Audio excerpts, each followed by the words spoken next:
Welcome back. I'm Dave with Small Batch, and today we're taking a look at the Eladio Díaz 72 Aniversario. For the last 20-something years, Eladio Díaz has been creating birthday blends that were unavailable to the public. You had to see him out and about, usually in the DR, and he might gift you one of these very prized cigars. This is the 72nd Aniversario. It is only the third time we've been able to purchase the Eladio Díaz birthday blend. They call this the North and the South edition because it's a Puro from the Dominican Republic. It's comprised solely of Dominican tobaccos from the North and from the South region. And the Southern region is growing at altitude, which we've seen a lot this year. We saw Altura Cigars introducing their new Costanza tobacco grown in greenhouses at, I think, 4,500 feet. We saw Alma del Cielo from Plasencia grown at altitude. And now we're seeing Eladio Díaz and the North and South edition with Southern tobaccos grown at altitude. So what is the exact composition? Let's check it out. The wrapper is a 4-year-old Dominican Corojo. The binder is Dominican grown San Andres. And the filler includes Criollo 98, Corojo 99, HVA, Piloto Cubano, and Negrito, which is the name for Mexican San Andreas seed tobaccos grown in the Dominican Republic. This is my one and only experience with this cigar. I did not smoke one at the trade show. I probably will not see this again until you see them on Small Batch. So let's answer the question, is it worth it? Let's find out together. This footband is no joke. And the award for longest footband to take off goes to the 72nd. Cool. This has some punch on it. Man, the retro hail on this blend is intense. On the palate, I'm getting a little bit of breadiness, some baking spices, maybe a touch of vanilla. We're gonna say vanilla. But through the nose, it is all pepper. We're getting like red pepper. There's the cinnamon singe is happening too. And the baking spices through the nose, aside from cinnamon, kind of remind me a little bit more of that exotic flair, not the usual allspice trio. The draw is actually good on this cigar, but I'm gonna give it another chop and see if I can get more smoke through the nose now with a little more smoke output. We're getting this raisin and maybe a cherry stem kind of sensation. Glad I went for the extra chop, for sure. So when we talk about these Aniversarios, it seems to be a polarizing thing in the community. A lot of people preferred the 70th over the 71st and vice versa. And now we're talking about this one. So I'm gonna give you my personal preferences so that you can judge what I say off of this based on what you know about me. The 70th for me, I didn't enjoy as much as the 71st.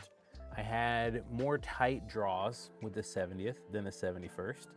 The 71st, though, also to my preferences, it had more going on under the hood. It was more complex, it was more nuanced. I enjoyed the 71st more. So if you're in the same boat, I'm gonna tell you this right now, I might like the 72nd more than the 71st.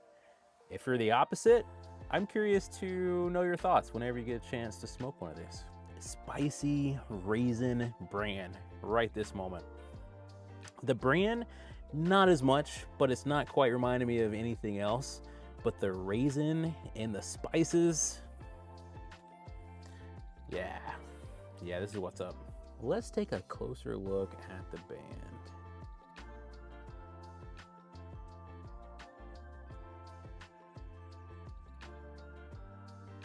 This one is also more intense than I think I anticipated, and I don't know why, because Eladio likes doing this. He likes taking perceptions, flipping them, but he also enjoys intense, bolder experiences. But the breadiness combined with that raisin and slightly, every now and then, like a cherry stem, not so much the cherry, the flesh of the cherry, but the cherry stem, sweetness, bitterness, contrast, it's cool. It is cool. During a Cigars Unbanded live stream, somebody was asking about peppery cigars, and I cannot for the life of me remember who, and I'm so sorry. This one, though, I think is a strong contender. It doesn't have that Nicaraguan spice, right? Where it's just full-bodied and fully spicy and just, like I always say, grabs you by the shirt, you know, and really pulls you up. It doesn't have that, but it's got straight pepperiness in such a unique way. It is bready and peppery and a little bit of those sweeter nuances happening, but the driving factor so far really has been pepper and bread and a little bit of raisin ever since I opened up the cap just slightly here. These ship in July, so my sample might just be early. Maybe by July it will have evened out some. But this is a peppery son of a gun for sure. Alrighty, we are at 23 minutes in. Another slow burning cigar. There has been a new flavor introduction, so we still have the breads, we still have a slight bit of raisin, we still have a massive amount of pepper, but now I'm also getting just a latte core. The cream, a light, mild roasted coffee base, and then everything else is just kind of floating around on top, in and out, in and out. But the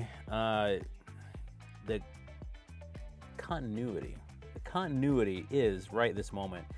Creamy latte, bread, massive amounts of pepper. Cannot be understated. And again, this will ship in July, so I'm not sure if my sample will hold up by the time July comes. And there's only 2,500 boxes available worldwide. Who knows? Alrighty, at 30 minutes in. Any semblances, is that a word? I feel like that's a word. Any of that I previously thought I was attributing towards vanilla, totally wrong at this point.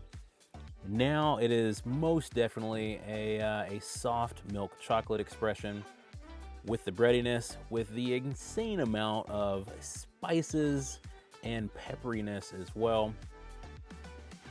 That is the only sweetness I'm getting. I'm getting like, and it's weird because normally with that amount of spices and a bready sensation and that milk chocolate and it's still the latte base, I would not say a white bread would be the sensation I'm getting. But the breadiness on this currently is like brioche.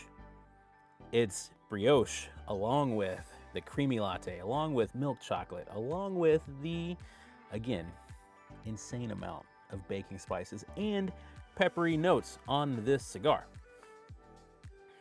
It's good. Let's drop the ash though. I'm so curious, is an ash drop going to flip the script?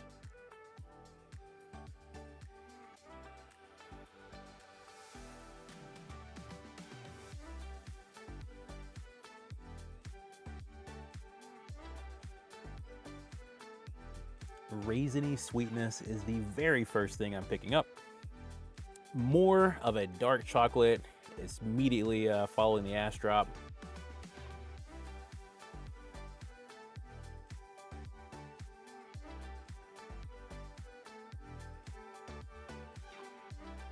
And a touch of molasses as well. And that could just be the raisin and the molasses kind of morphing, shifting right now.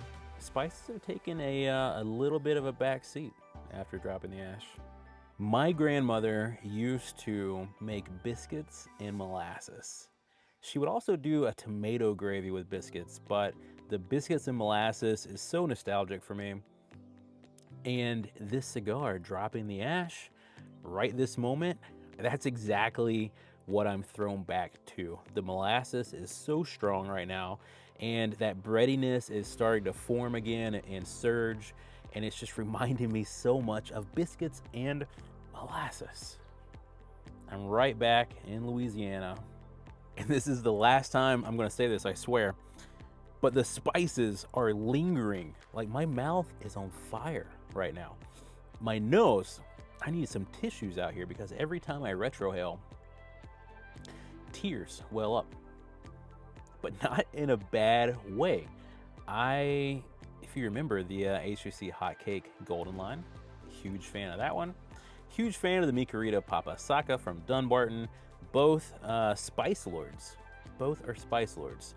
This guy, and I'm so curious to try the release in July, a Spice Lord. This guy's a Spice Lord. But 45 minutes in, the pepperiness, the spices dial way back. It is surging with breadiness, still that brioche greatness.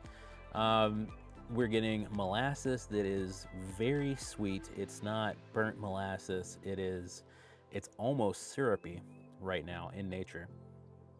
And then there's also like a marzipan, like a delicate marzipan thing happening as well. Very sweet, very bready, a direct contrast to that first inch of ash. Let's call it the first fifth of this cigar. Something tells me this blend may just have 5 transitions. It may. All right, so I asked my lovely wife what she thought of this blend right now. And remember, she didn't smoke the whole experience with me. She just tried it right here. And she said, quote, "It is real bready, real yeasty." And she was getting a brightness that reminded her of berries and a salted butter sensation. And right now, the breadiness for me has shifted. Instead of being a brioche type of bread, it's reminding me of just dry pancake. Just a pancake in your hand. And that molasses is shifting still and becoming sweeter and sweeter and reminding me more of just like syrup. This is, for all intents and purposes right now, like pancakes and syrup. Just left all that crazy spiciness behind. And I don't know which I prefer, because I do like a Spice Lord every now and then. I love bready sweetness as well. Mostly though, I'm enjoying the change up. Very transitionally complex cigar. All right, we just clocked 1 hour of smoking time, so I'm gonna drop the ash, see if anything changes, and then let you go, because so far I'm just repeating myself. And I don't want to take up too much of your precious time. So let's take a look.